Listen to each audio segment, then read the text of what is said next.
तो ज्ञानवापी मामले में एक बार फिर आज है सुनवाई का दिन। इस बार सुनवाई होनी है इलाहाबाद हाईकोर्ट में। मंदिर पक्ष की ओर से मामले में बहस होगी। हाईकोर्ट जो है वो उसमें चुनौती क्या दी गई है ये समझना जरूरी है।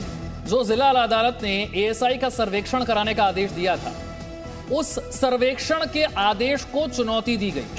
मंदिर पक्ष की ओर से मामले में बहस होगी और हाईकोर्ट में अपील क्या की गई है, एएसआई सर्वेक्षण को चुनौती दी गई है। मस्जिद कमेटी की तरफ से 6 याचिकाएं हैं। जस्टिस प्रकाश पाड़िया की एकल पीठ सिंगल बेंच जो है वो इस मामले में सुनवाई करेगी। इलाहाबाद हाईकोर्ट में यह केस पहुंच चुका है, अब इस पर सुनवाई होनी है। वक्त है सुबह के 10 बजे जब सुनवाई शुरू होगी।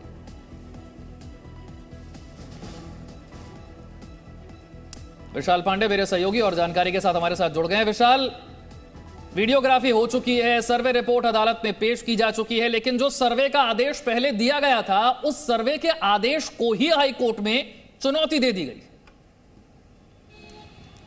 देखिए विशाल, ये मामला जो अभी मौजूदा समय में मामला ज्ञानवापी परिसर के सर्वे का चल रहा है उससे बिल्कुल अलग है, क्योंकि 1991 से एक मुकदमा वाराणसी की जिला अदालत में चल रहा था, जिसमें 1998 में सिविल कोर्ट ने धार्मिक स्वरूप तय करने के आदेश दिए थे और फिर अभी पिछले साल वाराणसी की जिला अदालत ने इस बात के आदेश दिए थे कि ज्ञानवापी परिसर का एएसआई के द्वारा सर्वेक्षण कराया जाए, जिसको लेकर मुस्लिम पक्ष ने इलाहाबाद हाईकोर्ट में चुनौती दी थी। जिसके बाद उस पूरे जो आदेश दिया गया था लोअर कोर्ट की तरफ से, उस पर रोक लग गई थी और उसी पर आज ये सुनवाई होनी है। हिंदू पक्ष ये कहता है कि सबसे पहले धार्मिक स्वरूप तय कर लिया जाए, उसके बाद ये जाकर तय होगा कि यह पूरा मामला 1991 के पूजा स्थल विधेयक का उल्लंघन है या नहीं है। वहीं मुस्लिम पक्ष ये कहता है कि जो 1991 का पूजा स्थल विधेयक कानून है उसके मुताबिक 15 अगस्त 1947 को जो स्थिति जहां पर थी वो बनी रहनी चाहिए। इसी को लेकर इलाहाबाद हाईकोर्ट में पूरे मामले की सुनवाई है। 2 याचिकाएं लगी हैं। एक याचिका 1998 के फैसले को लेकर लगी है और एक याचिका जो हाल फिलहाल में एएसआई सर्वे के आदेश को लेकर दी गई थी उसको लेकर लगी है। अब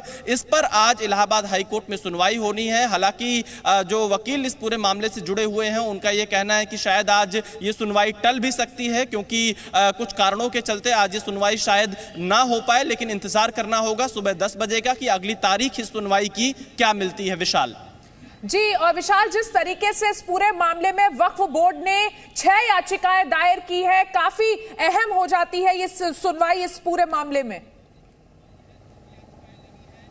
बिल्कुल आदित्य, क्योंकि देखिए इस पूरे मामले में सुन्नी सेंट्रल वक्फ बोर्ड भी पार्टी बना है जो मुकदमा चल रहा है। अंजुमन इंतजामिया कमेटी वाराणसी का भी इसमें पार्टी बनी है और इसके अलावा कुछ और लोग भी इसमें पार्टी बने हुए हैं। तो अपनी अपनी तरफ से बचाव के तौर पर सभी पक्षों ने अपनी बातें रखी है और इसी को लेकर इलाहाबाद हाईकोर्ट में आज सुनवाई होनी थी, क्योंकि ये जो मुकदमा चल रहा है ये 1991 से लगातार वाराणसी की जिला अदालत से शुरू हुआ था, जो कि समय समय पर इलाहाबाद हाईकोर्ट पहुंचा था और एक बार फिर से इलाहाबाद हाईकोर्ट इस बात को लेकर पहुंचा है कि इस पूरे ज्ञानवापी परिसर का, जहां पर मुस्लिम पक्ष अपना मस्जिद और वजूखाना होने का दावा करता है, हिंदू पक्ष कहता है कि वहां पर आदि विश्वेश्वर का पुराना स्वयंभू ज्योतिर्लिंग है, उस स्थान का एएसआई के द्वारा सर्वेक्षण कराने के आदेश दिए गए थे, जिस पर इलाहाबाद हाईकोर्ट ने रोक लगा दी थी। लेकिन आने वाले समय में क्या यह रोक लगी रहेगी या इस पर कार्रवाई आगे बढ़ेगी, इसी को लेकर इलाहाबाद हाईकोर्ट में पूरी सुनवाई होनी है और आज देखना यह होगा कि